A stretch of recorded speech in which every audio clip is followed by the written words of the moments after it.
আসসালামু আলাইকুম। আমি ডাক্তার কাউসার আহমদ কনক, একজন প্লাস্টিক, কসমেটিক এবং ব্রেস্ট সার্জন। আজকে প্লাস্টিক সার্জারি অত্যন্ত গুরুত্বপূর্ণ একটি পরিষেবা ক্যান্সার সার্জারি নিয়ে কথা বলতে চাই। অনেক রোগী আসলে মনে করে থাকেন বা স্বাভাবিকভাবে বিষয়টা আসলে অনেকটা অপ্রচলিত যে প্লাস্টিক সার্জনরা আবার ক্যান্সার নিয়ে ডিল করে। তারা তো শুধু সৌন্দর্য বর্ধন নিয়েই মনে হয় কাজ করে। কিন্তু ক্যান্সার চিকিৎসায় যে প্লাস্টিক সার্জারির অত্যন্ত গুরুত্বপূর্ণ অবদান রয়েছে তা আমাদের অনেকেরই অজানা। সহজভাবে যদি বলি যে প্লাস্টিক সার্জনরা কোন ধরনের ক্যান্সারগুলো নিয়ে ডিল করে থাকে, খুবই সহজভাবে এক কথায় আমি বলবো যে ক্যান্সারগুলো চোখে দেখা যায়। চোখে দেখা যায় যেমন একজন মানুষের দিকে যদি আমরা যদি তাকাই, তার চামড়া বা ত্বকটাই তো আমাদের সর্বপ্রথম চোখে পড়ে।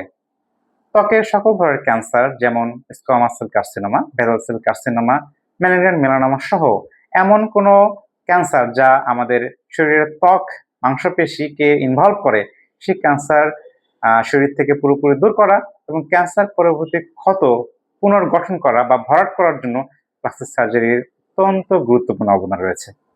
আরো একটি গুরুত্বপূর্ণ বিষয় বলতে চাই, সেটি হচ্ছে ব্রেস্ট ক্যান্সার। ব্রেস্ট ক্যান্সার নিয়ে স্বাভাবিকভাবে আমাদের রোগীদের একটি ভীতি কাজ করে যে ব্রেস্ট ক্যান্সার হলেই বোধহয় পুরো স্তনটি কেটে ফেলতে হবে। স্তন কেটে ফেলার পরে আবার তো একটা চরম মানসিক এবং হতাশা কাজ করে। এক্ষেত্রে রোগীদেরকে আমি জানাতে চাই যে ব্রেস্ট ক্যান্সার মানেই ব্রেস্ট পুরোপুরি কেটে ফেলা নয়। বর্তমানে প্লাস্টিক সার্জারির আধুনিক পদ্ধতির মাধ্যমে ব্রেস্ট পুরোপুরি কেটে না ফেলেই ক্যান্সারটিকে শরীর থেকে দূর করা সম্ভব, এবং যদি ব্রেস্ট পুরোপুরি কেটে ফেলার প্রয়োজন হয়েই যায় তারপরেও ক্যান্সার সার্জারি পরবর্তীতে ব্রেস্ট প্লাস্টিক সার্জারির মাধ্যমে পুনর্গঠন করা সম্ভব। ধন্যবাদ।